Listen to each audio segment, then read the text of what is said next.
కరీంనగర్ జిల్లాలో కొద్ది రోజులుగా చలి తీవ్రత విపరీతంగా పెరిగింది. వాతావరణంలో మార్పు రావడంతో చాలా మంది జలుబు, దగ్గు, జ్వరం, శ్వాస సంబంధ వ్యాధులతో బాధపడుతున్నారు.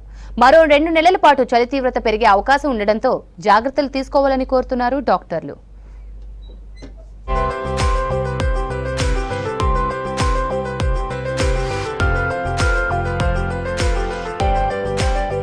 కరీంనగర్ జిల్లాలో ఉష్ణోగ్రతలు పడిపోతున్నాయి. రాత్రి ఉష్ణోగ్రతలు 10 నుంచి 12 డిగ్రీల కనిష్ట స్థాయిలో రికార్డవుతున్నాయి. దీంతో జనం ఇబ్బందులు ఎదుర్కొంటున్నారు. ముఖ్యంగా పిల్లలు, వృద్ధులు ఎక్కువగా అనారోగ్యానికి గురవుతున్నారు. కొందరు జలుబు, దగ్గుతో హాస్పిటళ్లలో చేరుతున్నారు. మరికొందరు శ్వాస సంబంధిత వ్యాధులతో బాధపడుతున్నారు. చర్మం పొడిబారి పగుళ్లు ఏర్పడడం, విటమిన్ లోపాలతో బాధపడుతున్న పేషెంట్ల సంఖ్య పెరుగుతోందంటున్నారు డాక్టర్లు.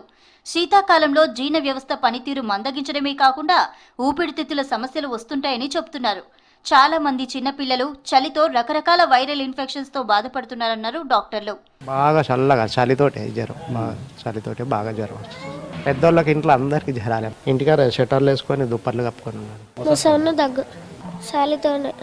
వాతావరణం కూల్ ఉండు, ఇట్లా స్వెటర్ వేసుకోడు. ఇంటికాడ ఉంటే చెప్తే వినడు, స్వెటర్ వేసుకోడు. ఇప్పుడు ఈ ఫీవర్ వచ్చేట్లా అట్లా కంప్లీట్గా ఉన్నాడు. వాళ్లకు స్వెటర్ వేయాలి అని ఉంటుంది. బెడ్షీట్ కంప్లీట్గా కప్పుతాం. కరీంనగర్ తో పాటు జిల్లాలోని పలు ఆసుపత్రులకు వచ్చే రోగుల సంఖ్య కొద్ది రోజులుగా పెరుగుతోంది. పిల్లలు, వృద్ధులతో పాటు మహిళలు కూడా ఆసుపత్రుల్లో చేరుతున్నారు. చాలా మంది దగ్గు, జ్వరంతో పాటు ఒళ్ళు నొప్పులు, గొంతు నొప్పితో బాధపడుతున్నామని చెప్తున్నారు. ఊపిరి తీసుకోవడం కూడా కష్టంగా ఉందంటున్నారు. గొంతులో శ్వాస అత్తలేదు, మాటసరిగా అచ్చలేదు, మంట మండుతుంది పొత్తంతా.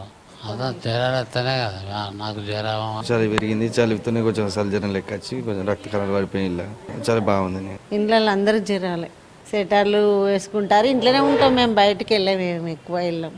ఇమ్యూనిటీ తక్కువగా ఉండేవాళ్లు చలికాలంలో తొందరగా జబ్బుల బారిన పడే ప్రమాదం ఉందంటున్నారు డాక్టర్లు.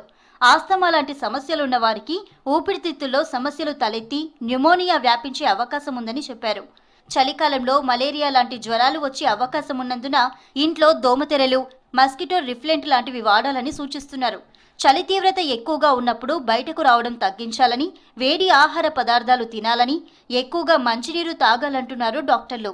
వ్యాయామం, నడక వంటివి దినచర్యలో భాగం చేసుకోవడం, ఊపిరి తీసుకోవడం కష్టంగా ఉన్నప్పుడు ఆవిరి పట్టడం లాంటి జాగ్రత్తలు తీసుకోవాలంటున్నారు డాక్టర్లు.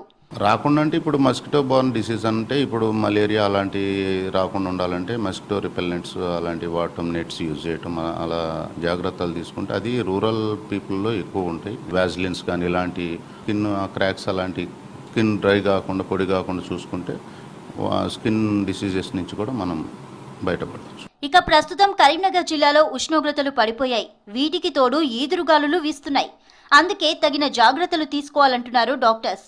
అజాగ్రత్తలతో వచ్చే శ్వాసకోశ ఇబ్బందులు కొన్నిసార్లు ప్రాణాలు తీస్తాయని హెచ్చరిస్తున్నారు.